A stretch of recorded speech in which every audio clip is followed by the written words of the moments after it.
Hello everybody, पढ़ाई matters YouTube channel में आपका बहुत बहुत स्वागत है। आज हम एक और इम्पॉर्टेंट चीज़ की बात करने वाले हैं, that is dos and don'ts in the UPSC exam. चाहे वो कोई भी एग्ज़ाम हो, चाहे आप स्टेट सिविल सर्विसेज का दे रहे हो, चाहे यूपीएससी का दे रहे हो, वहाँ पे कुछ प्रीलिम्स और मेंस की ऐसी बातें करने वाले हैं जो कि आपको ध्यान में रखनी है, जो कि तैयारी के वक्त आपको काफ़ी काम देने वाली हैं।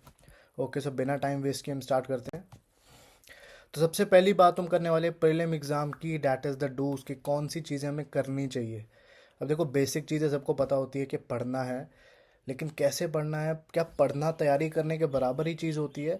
तो ये हम चीज़ें यहाँ पे कहीं ना कहीं देखने वाले हैं। एक सबसे बड़ा मिथ यहाँ पे क्या है कि हमें पढ़ना है और सिर्फ पढ़ना है। कभी कभी हमें लगता है कि जैसे हम स्कूल कॉलेज और यूनिवर्सिटीज़ में एक अप्रोच लेते आ रहे हैं कि पढ़ेंगे और एग्ज़ाम देने चले जाएंगे बिना उतनी रिटर्न प्रैक्टिस किए हुए, तो हमारा काम कहीं ना कहीं चल जाएगा। ये जो अप्रोच है वो यहाँ पे काम कहीं ना कहीं नहीं देती है। तो इसलिए ये छोटी छोटी बातें हैं लेकिन बहुत मोटी बातें हो जाती हैं, जबकि जब जब भी हम तैयारी की बात करते हैं। यहाँ पे प्रीलिम्स में जो पहला पॉइंट है, जो कि डूज के उसमें आएगा, ये प्रीलिम्स और मेंस बाय द वे दोनों के उसमें काम आएगा। तो दैट इज़ कि हमें स्टैंडर्ड और टेक्स्ट बुक्स के ही ऊपर फोकस करना है। अब इसका मतलब क्या हुआ कि जो बेसिक बुक्स हैं, चाहे एनसीईआरटीज़ हैं, चाहे आईसीएसई बोर्ड की बुक्स हैं, चाहे हम यहाँ पे अगर बात कर लें, जैसे लक्ष्मीकांत है पॉलिटी की, we have Laxmikanth book list की बात अभी हम ऑलरेडी बात कर चुके हैं अपनी प्रीवियस वीडियो में। चाहे हमारे पास और भी कोई स्टैंडर्ड बुक हैं, चाहे शंकर आईएएस है, जिनको हम स्टैंडर्ड कहीं ना कहीं अब हम मान चुके हैं, उनसे हमने भटकना नहीं है। हमें मल्टीपल सोर्सेज का यहाँ पे बिल्कुल भी यूज़ नहीं करना है, क्योंकि मार्केट में बहुत सारा मटेरियल, बहुत सारी वेबसाइट्स, बहुत सारे ई डॉक्यूमेंट्स आ चुके हैं। तो हमारा मन कहीं ना कहीं ललचा जाता है कि ये भी कर लेते हैं, वो भी कर लेते हैं। तो हमें यहाँ पे बहुत ज़्यादा अपने माइंड को कहीं ना कहीं डाइवर्ट नहीं होने देना है, और बिल्कुल स्टैंडर्ड बुक्स को स्टिक कहीं ना कहीं रहना है, हमने स्टक रहना है यहाँ तक। और करंट अफेयर्स वगैरह की जो बात करते हैं, तो न्यूज़पेपर्स और जो बेसिक आप जो भी सोर्स पकड़ा हुआ है, जो भी चीज़ें हैं वहाँ से वैसे भी कवर कहीं ना कहीं हो जाती हैं। ओके, तो ये तो पहली बात होगी कि ये चीज़ें हमें करनी है, दीज आर दी डूज। तो बिल्कुल स्टैंडर्ड बुक्स तक हमने रहना है। जो गाइड्स होती हैं डिफरेंट डिफरेंट इंस्टीट्यूट्स की, you can say hand outs होते हैं जिनमें वही चीज़ें गिवन है, थोड़ी सी रेपिटेशन है। तो these things are not required actually. Okay, so second point यहाँ पे है, prepare notes on daily basis. अब ये वो चीज़ है जो कि हमारी पहले से आदत भी होती है। कई बार कईयों को डायरी लिखने की आदत होती है, कईयों को डेली बेसिस पे कुछ ना कुछ लिखने की आदत होती है, पहले से ही होती है। लेकिन अगर आपकी आदत नहीं है ये, तो ये आदत आप ज़रूर बनाइए। ठीक है, जो आपके डेली नोट्स होंगे, जो भी आप नोट्स प्रिपेयर करेंगे, ठीक है, तो वो एक तो बहुत ही कंसाइज होने चाहिए और क्रिस्प होने चाहिए। इसका मतलब क्या हुआ कि हमें बिल्कुल शॉर्टेस्ट फॉर्म में उसको लिखना है, सो दैट जब हम दोबारा जाके उसको रिवाइज़ करेंगे तो ऐसा ना हो कि हमें बहुत ज़्यादा लगे कि हमें बहुत ज़्यादा रिवाइज़ करना है। तो जितना शॉर्ट करके हम लिखेंगे, उतना ही बाद में रिवीजन करनी कहीं ना कहीं आसान हो जाती है। और अब बात है कि डेली बेसिस पे क्यों लिखना है हमने, क्यों नोट बनाना है। पहली बात तो कि मेंस में लिखने का ही काम है और लिखने के ही नंबर मिलते हैं, तो पहली बात तो ये है। दूसरी बात यहाँ पे ये हो जाती है कि मान लो हमने कोई करंट अफेयर पढ़ा, कोई हमने अखबार की चीज़ कोई भी नोटिस की, कोई भी हमने नोट बनाने की, अगर हमने जस्ट पढ़ी मान लो और उसको नोट नहीं किया, तो क्या आपको लगता है कि कुछ महीनों बाद आपको वही न्यूज़ या वही इंपॉर्टेंट आर्टिकल की चीज़ें याद रहेंगी? तो ये बहुत इसके कम चांसेस हैं, अनलेस आपकी बहुत अच्छी मेमोरी है। तो इसलिए बहुत ही शॉर्ट नोट्स डेली बेसिस पर अगर बनेंगे, तो आप 3-4 महीने, इवन साल बाद भी रिवाइज करोगे तो रिवीजन काफ़ी ईजी हो जाती है। और रिवीजन सबसे बड़ा यहाँ पे की है इस तैयारी में। सो रिवीजन के लिए डेली बेसिस पे लिखना और नोट्स बनाने, वो भी बिल्कुल क्रिस्प और कंसाइज, बहुत ज़्यादा ज़रूरी है। अब नोट्स बना लिए, उसके बाद क्या करना है, MCQs, that is multiple choice questions. जब भी प्रीलिम्स की बात करते हैं तो वहाँ पे मल्टीपल चॉइस क्वेश्चंस होते हैं, जैसे कि आप जानते हैं इस बार जो कट ऑफ है बड़ी ही लो गई है फॉर जनरल कैटेगरी, बाकी कैटेगरीज की उससे भी कम है ऑब्वियसली, तो 75 के आसपास।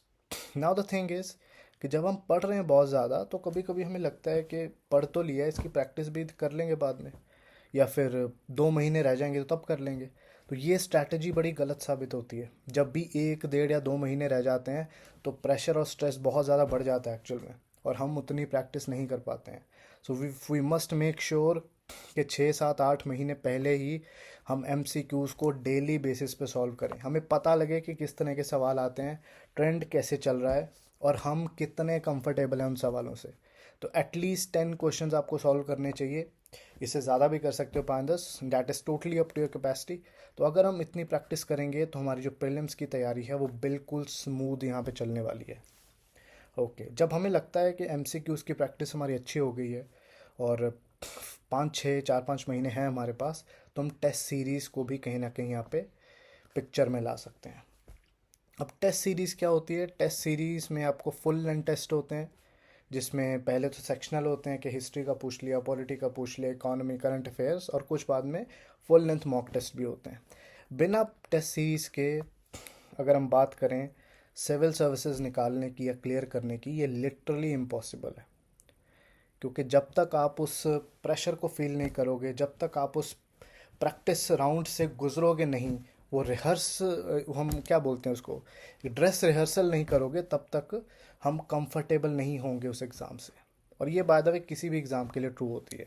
तो ये टेस्ट सीरीज़ है, एटलीस्ट 2, कोई भी 2 वेबसाइट आप यहाँ पे चूज़ कर सकते हो, बिकॉज आजकल बहुत अच्छे अच्छे जो टेस्ट सीरीज अवेलेबल हैं नेट पे।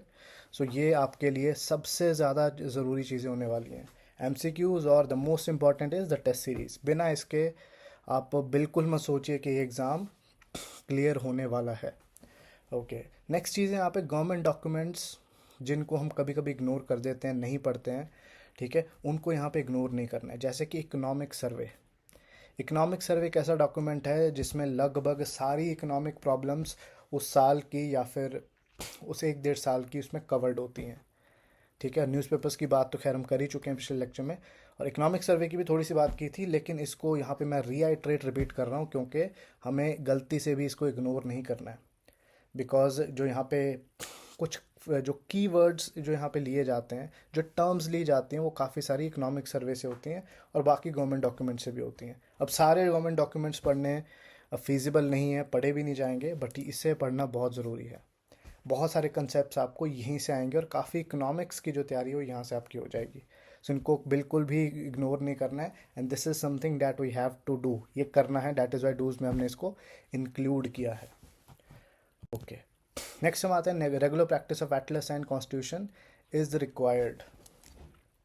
मैप सेक्शन की बात करें तो काफ़ी इंपॉर्टेंट हो गया, और मैप सेक्शन में इंडिया, चाहे किसी स्टेट की बात कर लो, चाहे क्रॉपिंग पैटर्न, चाहे क्लाइमेट, सारे मैप्स वहाँ पे गिवन होते हैं। और मैप पोर्शन एक ऐसा है जिसको आप रट नहीं सकते हो। एटलस इज़ अ पोर्शन जहाँ पे जो चीज़ें हैं वो आपकी विजुअल मेमोरी में कहीं ना कहीं कैद रहती हैं या फिर कैद हो जाती हैं।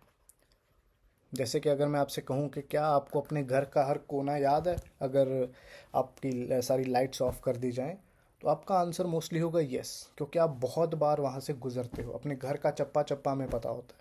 तो एटलस में अगर हम मैप को उतनी ही ज़्यादा देखेंगे, दिन में 5-10 मिनट हर रोज़ देंगे, तो हमारी विजुअल मेमोरी में वो चीज़ें कैद हो जाती हैं और हमें वो रटना या फिर क्रैम नहीं करना पड़ता है।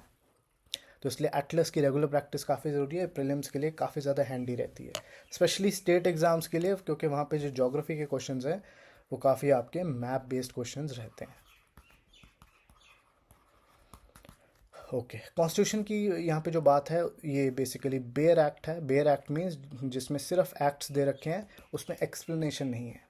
और यहाँ पे जब पॉलिटी की हम बात करते हैं तो कॉन्स्टिट्यूशन तो वहाँ पे ज़रूरी है ही है। तो हमें जो बेसिक जो हमारे एक्ट्स हैं हमारे कॉन्स्टिट्यूशन में, वो पता होने चाहिए। तो इसलिए जो बेयर एक्ट है वो काफ़ी हैंडी रहता है हम अपनी तैयारी में। It is very useful in the preparation of polity, specially क्योंकि पॉलिटी का काफ़ी इंपॉर्टेंट रोल रहता है हमारे प्रीलिम्स में specially. Okay, the last but not the least, that is the current affairs. अब करंट अफेयर्स अगर हम बात करें 2014-15 के बाद, लगभग 8-9 साल पहले, 10 साल ही हो जाएंगे, इसके बाद जो करंट अफेयर्स का जो एक रोल है बहुत ज़्यादा इंक्रीज़ हो गया है। पहले स्टैटिक पार्ट से ज़्यादा हमें कहीं ना कहीं क्वेश्चंस मिलते थे प्रीलिम्स में, बट करंट का रोल इंक्रीज़ ही होता जा रहा है। सो करंट अफेयर्स एक ऐसी चीज़ है जो कि आपको डेली करनी है, रेगुलर करनी है, उसको रिवाइज भी करते रहना है। सो दिस इज़ समथिंग जो कि आप बिल्कुल ही इग्नोर नहीं कर सकते, और ये प्री मेंस हर जगह ही एप्लीकेबल है। इवन पर्सनालिटी टेस्ट, जिसको हम इंटरव्यू कहते हैं, वहाँ पे भी ये चीज़ें उतनी ही एप्लीकेबल हैं। सो मेक श्योर कि ये चीज़ें ज़रूर हम अपनी तैयारी में इंक्लूड करें। ओके, तो अब हम आ जाते हैं डोंट्स के ऊपर। तो डोंट्स में सबसे पहला पॉइंट है कि जो हम सबसे बड़ी गलती करते हैं कि हम सिर्फ पढ़ते हैं और प्रैक्टिस नहीं करते. There are two things, one is study and the other thing is practice. एक होता है पढ़ना, दूसरी चीज़ होता है तैयारी करना. तो दोनों चीज़ें जब साथ में चलती हैं तभी एग्ज़ाम को क्लियर करने वाला जो एक मटेरियल है वो हम तैयार कर पाते हैं. सिर्फ पढ़ते रहेंगे तो हम उस मंजिल तक कहीं ना कहीं नहीं पहुंच पाते हैं. प्रैक्टिस यहाँ पे बहुत ज़रूरी है. जैसे कि हम सुडोकू का प्रैक्टिस करते हैं जो कि अखबार में आ रहा होता है, जितना प्रैक्टिस करते हैं उतना ही हम अच्छे होते हैं. तो यहाँ पे भी सेम चीज़ है, जितने एमसीक्यूज़ की प्रैक्टिस करेंगे तो उतना ही ज़्यादा हम उसमें निपुण होते जाएंगे.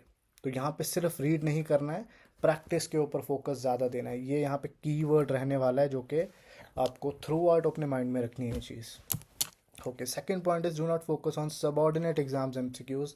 अब जो स्टेट पीसीएस और यूपीएससी एग्ज़ाम का जो लेवल है, स्पेशली प्रीलिम्स की बात कर लें तो वो डिफरेंट है जबकि हम बात करते हैं बैंक पीओ की, एसएससी एग्ज़ाम्स की और जो सबऑर्डिनेट एग्ज़ाम है जहाँ पे वन लाइनर क्वेश्चंस मोस्टली होते हैं. वो स्ट्रेट अवे पूछते हैं कि भाई इस कंट्री की राजधानी क्या है. पर्सनालिटी बेस्ड क्वेश्चन होते हैं कि इस कंट्री का प्रेसिडेंट कौन है. तो इस तरीके के सवाल यूपीएससी और सिविल सर्विसेज में आपको बहुत कम दिखते हैं. तो यहाँ पे फोकस जो है आपका जितना कम हो उतना यहाँ पे अच्छा है, बिकॉज ये चीज़ें आपको क्लास ए एग्ज़ाम में तो हेल्प नहीं करने वाली हैं. सो मेक श्योर कि जो एमसीक्यूज़ की प्रैक्टिस हो वो बिल्कुल उसी लेवल के एमसीक्यूज़ की प्रैक्टिस हो जो कि सिविल सर्विसेज के लिए है and not for the subordinate exams. तो यहाँ पे लेवल का डिफरेंस है, तो इस लेवल को हमें मेंटेन करना है. तो यहाँ पे लेवल की बात हो रही है कहीं ना कहीं. ओके, तो नेक्स्ट हम आते हैं मेंस के ऊपर. अब मेंस में सबसे ज़रूरी चीज़ क्या है. अब सबसे पहली बात, मेंस को मेंस क्यों कहते हैं. मेंस इसलिए कहते हैं क्योंकि इसी के मार्क्स हमारे काउंट होते हैं प्लस इंटरव्यू के. लेकिन मेंस इज़ द थिंग जिसके बेसिस पे आपका सिलेक्शन कहीं ना कहीं निर्भर होता है. तो जितना आप रेगुलर आंसर राइटिंग करेंगे, जितना आपका पेन पेपर पे चलेगा, उतने ही आपके चांसेस बढ़ते जाएंगे. तो रेगुलर आंसर राइटिंग प्रैक्टिस जो है वो डेली बेसिस पे होनी चाहिए. ये कभी मत सोचो कि पहले प्री निकाल लेंगे उसके बाद लिखना शुरू करेंगे. तो इस तरीके की जो फ्लॉड हमारी कुछ मन में हमने मनगढ़ंत चीज़ें बना रखी होती हैं तो बिल्कुल भी काम नहीं आती है. So you must make sure कि आंसर राइटिंग और लिखने की जो प्रैक्टिस है वो बहुत अच्छी स्पीड पे हो और डेली बेसिस पे हो. शुरू में आंसर नहीं लिखे जा रहे हैं तो आप अखबार से टॉपिक पढ़ें या फिर कुछ भी करें, उसकी समरी बनाना शुरू कर दें, सो दैट कहीं ना कहीं आपको लिखने की हैबिट पड़ जाए. कुछ लोग को डायरी लिखने की आदत होती है, वो भी एक रिटन हैबिट है. आप ऐसी ही चीज़ें भी कहीं ना कहीं कर सकते हैं. ओके, तो सेकंड पॉइंट है यहाँ पे focus more on analysis part. आजकल क्वेश्चंस जो हम देखते हैं वो डिस्क्रिप्शन बेस्ड नहीं होते. अब यहाँ पे क्या मतलब है डिस्क्रिप्शन बेस्ड का. कोई ये नहीं पूछेंगे कि भाई इस आर्टिकल को डिस्क्राइब करो, ठीक है, अशोक का राजा के बारे में बताओ, अकबर की क्या पॉलिसीज थी वो बताओ. वो आपसे एनालिसिस पार्ट पूछेंगे. वो ये पूछेंगे कि भाई जो सरकार ने नीति बनाई है, कोई भी एबीसी नीति, क्या वो अच्छी है या बुरी है. अच्छी है तो कितनी अच्छी है, बुरी है तो कितनी बुरी है. तो हमें वहाँ पे पॉजिटिव, नेगेटिव और कहीं ना कहीं तोल मोल के आंसर लिखना है. एंड वहाँ पे एनालिसिस पार्ट का जो रोल है वो कहीं ना कहीं ज़्यादा होता है. तो हमें यहाँ पे चीज़ों को एनालाइज करना है और एक क्रिटिकल माइंड रखना है. क्रिटिकल माइंड का ये नहीं है कि हमें क्रिटिसाइज़ करना है, मतलब टॉपिक को 360 डिग्री सोचना है कि इसके मायने क्या हो सकते हैं. तो सिर्फ पढ़ना यहाँ पे हेल्प नहीं करने वाला है, हमें उसी टॉपिक के ऊपर चिंतन मनन करने की भी ज़रूरत है. Okay, the third point is be multi dimensional in approach. Multi dimensional का मतलब है कि हमें हर पहलू के बारे में सोचना है जिस भी टॉपिक की बात हो रही है. सिर्फ उसको एक नज़रिए से नहीं देखना है. We have to take various view points. अपना जो होराइज़न है, अपने दिमाग का जो होराइज़न है वो हमें वाइड रखना है यहाँ पे. तो ये चीज़ हमें मेक श्योर करनी है और ये चीज़ आपको आंसर में सबसे ज़्यादा स्कोर करवाती है कहीं ना कहीं. नेक्स्ट पॉइंट जो बिल्कुल कहीं ना कहीं इसका उल्टा है, that is bookish approach should be avoided. अगर आपको लगता है कि किताबें पढ़ के वैसी सी ही वही चीज़ें आप लिख के आप कहीं ना कहीं क्वालिफाई हो जाओगे, तो अब के एग्ज़ाम में ऐसा कहीं ना कहीं नहीं है. प्रैक्टिकल माइंड, एक रैशनल माइंड, एक sound mind, I mean sound mind तो ऑब्वियसली कैंडिडेट्स का होता ही है मोस्टली. तो ये चीज़ें हमें ज़रूरी यहाँ पे रहती हैं. सो रैशनल माइंड हमारे यहाँ पे होना चाहिए और ऑप्टिमिस्टिक भी होना चाहिए. वो माइंड जो सोचता है और वो माइंड जो गलत और सही में फ़ैसला ले सकता है. बिल्कुल किताबी कीड़ा बन के यहाँ पे सक्सेस पाना थोड़ा मुश्किल है. सिंप्लिसिटी इन एक्सप्रेशन, यहाँ पे जब भी हम कोई किसी भी आप लैंग्वेज में अपने मीडियम में लिखते हो, हिंदी में लिखते हो, पंजाबी में लिखते हो, इंग्लिश में लिखते हो, उसमें एकदम सरलता बना के रखनी है, सिंप्लिसिटी। बहुत तगड़ी लैंग्वेज और बहुत तगड़े फ्रेजेस नहीं लिखने, क्योंकि आपकी लैंग्वेज प्रोफिशिएंसी वहाँ पे चेक नहीं हो रही है। तो बिल्कुल सिंप्लिसिटी आपने मेंटेन करनी है, तो इस चीज़ का भी खास यहाँ पे ध्यान रखा जाए। नेक्स्ट है नीट एंड क्लीन प्रेजेंटेशन। जितना हैंड राइटिंग साफ़ होगा, जितना अच्छे से प्रेजेंट किया होगा, उतना ही एग्जामिनर के लिए ईजी होगा कि वो उसको देखे, मार्क करे, और उतना ही कहीं ना कहीं आपको अच्छे नंबर मिलने के यहाँ पे चांसेस होंगे। ये चीज़ तो खैर एक यहाँ पे एडवांटेज रहती ही है। Focus on keywords. जब भी हम अखबार पढ़ते हैं, स्टैंडर्ड टेक्स्ट बुक पढ़ते हैं, तो वहाँ से कीवर्ड्स उठाने की जो एक वहाँ से मेंटेन करने का जो एक ट्रेंड है, वो काफ़ी यहाँ से ज़रूरी हो जाता है। बिकॉज जो भी एग्जामिनर आपका आंसर चेक करेगा, अगर आप उससे मेहनत करवाओगे और कीवर्ड नहीं डालोगे, तो कहीं ना कहीं उसकी टेंडेंसी होगी कि आपको वो अच्छे मार्क्स ना दे। सो कीवर्ड्स, इंपॉर्टेंट फ्रेजेस जो कि न्यूज़पेपर में चल रहे हैं, बज़ वर्ड्स जो कि चल रहे हैं, गवर्नमेंट डॉक्यूमेंट्स में जो वर्ड आ रहे हैं, जैसे कि हमने बात की थी कि थालीनॉमिक्स करके एक वर्ड है जो कि इकोनॉमिक सर्वे में आया था। एक इंडियन थाली में, अगर एक इंडियन पर्सन ने थाली लेनी है अपने फूड बास्केट का, अगर हम देखें तो कितना उसमें खर्चा होता है एंड एवरीथिंग, तो इस तरह के जो एक वर्ड्स हैं वो आंसर के लिए काफ़ी अच्छे हो जाते हैं। सो की वर्ड्स पे यहाँ पे फोकस रहना चाहिए। और जितने हम एग्जांपल्स डालेंगे, फैक्ट्स डालेंगे, स्टडीज़ और रिपोर्ट्स की चीज़ों को अगर एग्ज़ाम में रखेंगे, उतना ही हमारी आर्गुमेंट में दम आता जाएगा। बिकॉज एग्जांपल्स से आपकी जो आंसर है उसको और वैलिडेशन मिलता है। तो ये चीज़ें यहाँ पे बहुत ज़रूरी हैं। Last but not least is diagram and flow chart wherever required. अब इसका ये मतलब नहीं है कि हर जगह घुसाना शुरू कर दो आप ये चीज़ें, फ्लो चार्ट है या डायग्राम है, but you have to make sure कि ये जो डायग्राम्स हैं, चाहे जोग्राफी चाहे एनवायरनमेंट, जहाँ पे भी सूटेबल हैं, वहाँ पे नीट एंड क्लीन तरीके से बने हों।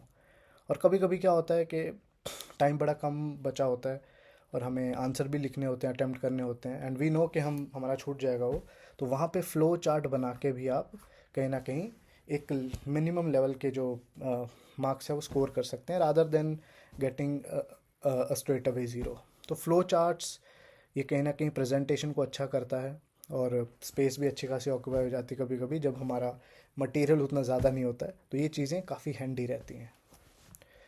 ओके, तो डोंट्स यहाँ पे क्या है कि सिर्फ जो हम वही कॉलेज यूनिवर्सिटी वाली बात करते हैं कि क्वांटिटी पे फोकस नहीं करना है यहाँ पे, कि भाई बस पेज भर दिया तो अपना काम हो गया, बड़े बड़े पैराग्राफ लिख रहे हो और अंडरलाइन नहीं कर रहे हो, हाईलाइट नहीं कर रहे हो। हाईलाइटिंग भी यहाँ पे ज़रूरी है, पीछे ये पॉइंट कहीं ना कहीं मिस हो गया। तो क्वांटिटी पे फोकस नहीं करना है, जो हम पहले स्कूल कॉलेज में करते आ रहे हैं। और एक्सट्रीम व्यूज़ यहाँ पे नहीं होने चाहिए। आप लेफ्टिस्ट हो, राइटिस्ट हो, इससे कोई मतलब नहीं है, लेकिन एक बैलेंस्ड अप्रोच आपकी होनी चाहिए। आपको तभी अगर आपका व्यू पॉइंट अच्छा माना जाएगा अगर आप सारे व्यूज़ को साथ में लेके चल रहे हो। बैलेंस्ड अप्रोच और बैलेंस सोच आपके आंसर में दिखनी चाहिए। एक्सट्रीम आप कहीं ना कहीं नहीं होने चाहिए, एटलीस्ट आंसर में तो नहीं। और बड़े पैराग्राफ अगर लिखोगे तो कहीं ना कहीं मार्क्स मिलने मुश्किल हो जाते हैं, उसमें कीवर्ड्स भी उतने हाईलाइटेड नहीं रहते, और स्पेस ज़्यादा ऑक्यूपाई होने के चक्कर में ज़्यादा अच्छे से चीज़ें हम नहीं लिख पाते। तो इन चीज़ों का आपने यहाँ पे अच्छे से ध्यान रखना है। सो आई होप आपने छोटी मोटी चीज़ें यहाँ पे जो भी हमने डिस्कस करी हैं आपको अच्छी लगी होंगी। यहाँ से ये जो चीज़ें हैं आप अपनी तैयारी में इंटीग्रेट भी करेंगे। तो नेक्स्ट लेक्चर में हम और भी इंपॉर्टेंट चीज़ों की बात करेंगे, करंट अफेयर्स और भी अच्छे टॉपिक्स से लेके आएंगे। तब तक आप अपनी तैयारी अच्छे रखिए, अपना ख्याल रखिए। टेक केयर, जय हिंद।